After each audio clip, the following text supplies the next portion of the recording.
looks like Alberto El Patron has been fired from Impact just 2 weeks before he was to main event the Redemption pay-per-view with Austin Aries.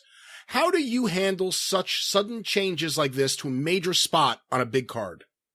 I'll tell you how I would have had. What was it that the head guy at Apple said? I wouldn't be in that position because I wouldn't have brought him back the first time.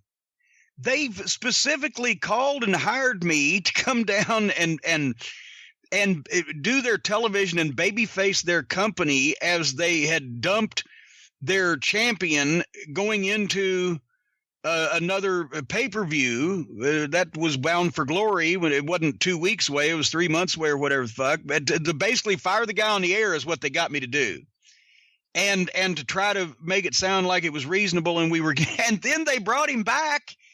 And once again, I have no personal axe to grind with Alberto Del Rio because I met him in the UK when he was on those shows for What Culture, and he was a nice enough fellow to me. But everything I have heard, he's got a problem, multiple problems everywhere, and comes and goes willy-nilly, as they used to say.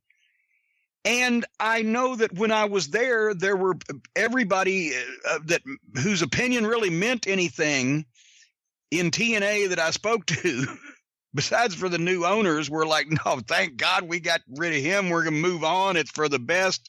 This guy's it's going to cause us a problem. And as soon as all those people are gone, they bring him back.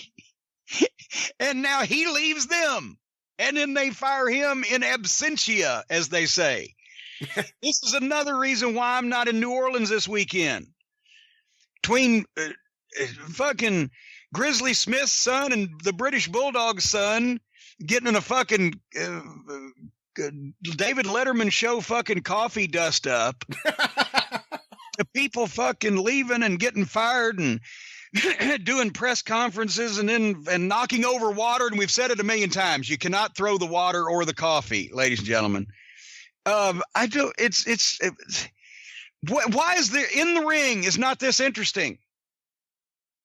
So I wouldn't have been in that position. I was in that position once with Jake Roberts, where I was foolish enough, based on a discussion with the good Jake and a desperate need for a top heel to work with Tony Anthony, put the Smoky Mountain Heavyweight Championship on Jake, and we have since, talked over those differences. But it was not a great move on my part because I ended up the Dirty White Boy beat him for the belt in Bluefield, West Virginia. Unfortunately, cameras were not there, and I'd never let Jake take the belt home.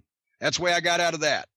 And I've spoken to Jake since then. We've been friendly, but I would have never, ever booked him again, ever, especially when he no-showed me when I ran Marietta 8 miles from his fucking house. So I don't, it's their fault this time.